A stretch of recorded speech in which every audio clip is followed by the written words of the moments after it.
Hey everybody, this is Dream, and today we're going to be looking at a 7-game Major League Baseball slate. Normally I would like a slate like this, but there are a couple weather issues on it, and the pitching is really all over the place, so I'm probably going to play extremely light on this one. It's also starting at 6:40 today, so to keep that in mind. But that Arizona-Cincinnati game is the highest risk game from the fantasy perspective for weather. And then Washington does have some weather-related potential issues.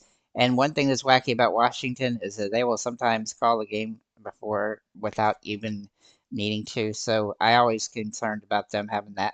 With that said, though, we do have some plays we do like, so let's go ahead and get started here. So we're going to start with our pitchers.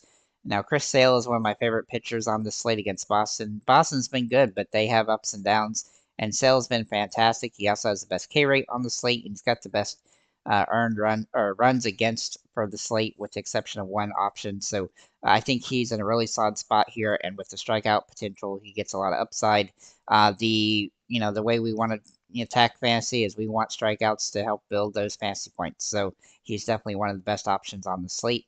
Carlos Rodon for the Yankees is also very interesting today against Houston, as he does have a good strikeout rate as well. The earned run potential here is a little bit higher than I'd like, but with his strikeout upside and him being the second best strikeout pitcher on the slate, he does have some potential today, though it is a riskier matchup against Houston, so he's not a must play, but he's a good GPP play on this one.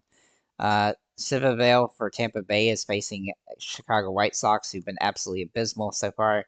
His strikeout rate is a little bit concerning here, but he's cheap at $8,800, and he has that 20 fantasy point upside today. Now, he's had some rough games last three, but this matchup is pretty good, even though he did face them recently and had a bad game. I think he can bounce back here, but he's still risky on the slate. But I do like Kyle Bradish here for Baltimore against Washington. Bradish has been fantastic in his first game against the Yankees. He only had one earned run. He had five strikeouts as well. He didn't have a huge high scoring game because he didn't go but 4.2 innings.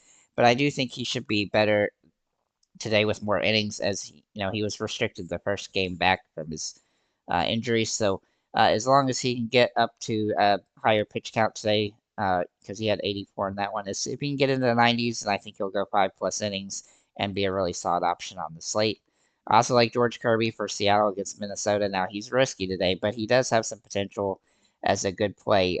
He has a pretty decent strikeout rate so far this season. He's had a couple off games, but this matchup is fairly good for strikeouts, so he does have some potential today.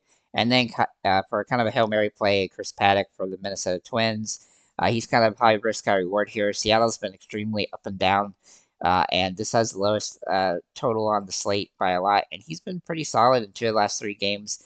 Against the weaker teams, he's done okay. Of course, against the good teams, he's really had a tough time sometimes. So he's up and down, but he's definitely in play. I do think Chris Sale is a core play, and then you can kind of mix and match who you like from there. Looking at our catchers here, we do like Adley Rutschman a lot for Baltimore, but he's going to be hard to roster his price point because there's not really super cheap pitching today. It's just average priced options. But he looks like a solid option today. It has good metrics for this game. I also like Cal Raleigh for Seattle. If you don't like Bradish, then you can get, or with Paddock, then you can go with him. He's had some really good games lately, and he has some nice upside in this game. I also like Gabriel Mariano if he starts from Arizona and this game plays. He is day to day right now, so you do have to be a little concerned about that. But he has been good recently, and so he does have some potential today. And then Blake Sabol for San Francisco. This game's in Colorado. He hasn't played very many games yet, but yes, his first game in Colorado, he scored 7 fantasy points. I think he can do that again, and he's nice and cheap today. So definitely an interesting option. Looking at first base, I do like Lamont Wade Jr. for San Francisco, and I think San Francisco is going to be a very popular stack, especially with the Cincinnati Reds game being in question here. And Wade should have a lot of potential to have another good game as he did yesterday. Matt Olson's an expensive option here for Atlanta, as he has some good potential, but he's going to be hard to roster. He also has not hit the ball very well this season, but he is due for another home run, so he's definitely worth a look here, and he has good metrics for it. Yandy Diaz for Tampa Bay is very interesting at value play today. He has some home run potential today. The metrics are very good. And then Ryan Mountcastle as well. He's been very solid today. I do like Baltimore stack, but it's a little bit more expensive on the slate. Looking at second base, Thairo Estrada looks really good for San Francisco. He's been solid lately, and he has a lot of potential in this game as well. I also like I also like Ozzy Albies for Atlanta. If you go with an Atlanta stack, then Ozzy would be somebody I would probably lead off with. He has some really good upside on this game, and so he definitely has a lot of potential.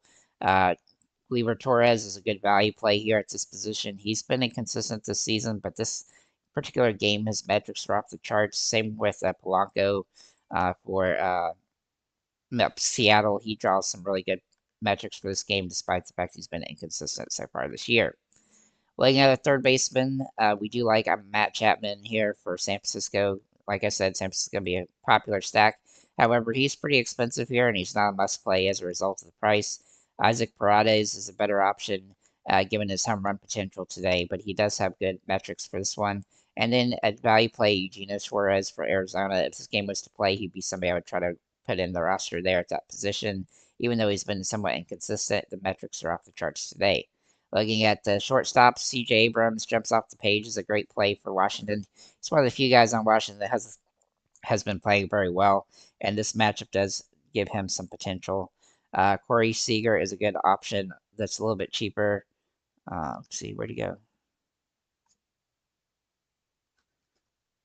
Oh, I don't know why I'm talking about Seager. His game is not in this. Sorry about that, guys. That's for Texas. I looked at the other one earlier. Sorry about that, guys. Okay, so other value plays for this position. Shortstop is Pena for Houston. He's probably my favorite play at this position simply because he's cheap and he has good metrics for this game, and he's the ball pretty well so far this year. I also like Jose Caballero for Tampa Bay. I think a Tampa Bay stack is pretty sneaky today as well. He does draw great metrics again. And then Nick Ahmed is kind of a Hail Mary play for San Francisco, but he's dirt cheap and he can get hits in certain situations. And this is the type of game that I do like his potential in. Looking at outfielders, we have a couple of top plays in Acuna and Soto. I also like Lee for San Francisco as a good value, as a good core expensive play. He's a little bit pricey though, so to keep that in mind. But some other players that we do like today, Conforto for San Francisco. He draws really good metrics for this game. He's a little bit pricey. Mike Yastrzemski is again really solid today with his nice price point. Michael Harris is in a good spot for Atlanta, and I do think he's a guy that I would try to roster. Uh, Santander for Baltimore has absolutely fantastic metrics for this game. So he's going to be one of the guys I try to roster a lot. And Jock Peterson for Arizona if that game plays. Some sub 3,000 place, uh, 3,000 priced players. First, we'll get with Kalinick for Atlanta. He's a core play for me from a value perspective. Seth Brown. Um, let's see. Why did I put Seth Brown? I'm mixing a couple players up today. I'm sorry, guys. Uh, I meant Jorge Matillo here for Baltimore. He has some absolutely fantastic metrics here for $3,000, and he can play second base, which is a pretty expensive base today for the most part. So he looks really solid. Jake Cave here for Colorado is kind of a good one-off for the Colorado Rockies. DeLuca for Tampa Bay is a good cheap play if he draws a start in the outfield. And then Marcel Dubon for Houston is a good value play. They can play third base or outfield, and I do like him at third base because you can pay up at the outfield position then.